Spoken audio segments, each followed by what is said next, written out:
Después de pasar 12 años en la cárcel condenado por un homicidio, un hombre recibió la orden de libertad condicional, pero no pudo salir porque cuando estaba en la puerta del penal le avisaron que estaba condenado por haber ejecutado una masacre en la que él dice que no pudo haber participado, sencillamente porque cuando el crimen tuvo lugar, él estaba preso. Como nadie ha querido oírlo, él decidió decir, ¿qué tal esto? Benjamín López Durango fue condenado a 27 años de prisión por el homicidio de un agente de la policía en Medellín. El 30 de enero pasado, cuando le llegó la libertad condicional, le dijeron que ya no podía salir porque ahora debía otra de 40 años por una masacre. Su historia en la cárcel de Bellavista comenzó el 15 de agosto de 1997 cuando lo capturaron por el homicidio del policía. Dijeron que es que había sido yo, un muchacho que supuestamente era un amigo mío.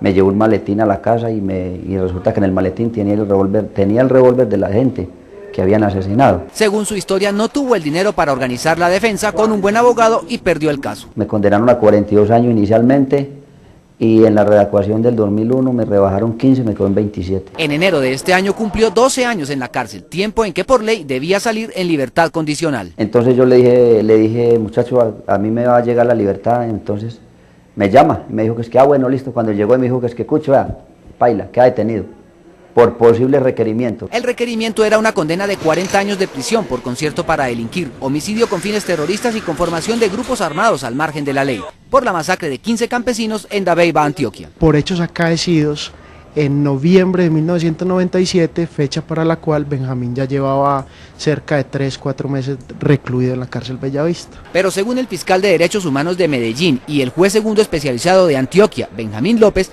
es el mismo que para esa fecha estaba detenido en la cárcel de Bellavista y simultáneamente estuvo en Dabeiba participando en la masacre de 15 campesinos. ¿O sería que esos jueces y esos fiscales no se dieron cuenta que yo estaba aquí encarnado? Según el abogado, ni el fiscal que conoció el caso en 2004 ni el juez que posteriormente lo condenó se preocuparon por buscar al asesino. Simplemente se contentaron con tener la fotografía que aparece en la cédula para su plena identificación. Nunca le fue notificado, nunca le brindaron la oportunidad de defenderse. El señor ese supuestamente se identifica con el nombre mío, Benjamín López Durango, que alias Tribilín. Si lo hubieran buscado, lo habrían encontrado en la cárcel de Bellavista de Medellín. Para mí es totalmente absurda que a mí nunca me hayan llevado una indagatoria, que nunca me hayan llevado una audiencia y me salga una condena así, y estando detenido. Pero si un error del fiscal y del juez especializado consiste en ubicar a Benjamín en dos sitios a la vez, el segundo es peor. Lo describen como una persona diferente. Alta, como de 1,80 m, moreno y de nariz achatada. ¿Cómo hace un fiscal o cómo hace un juez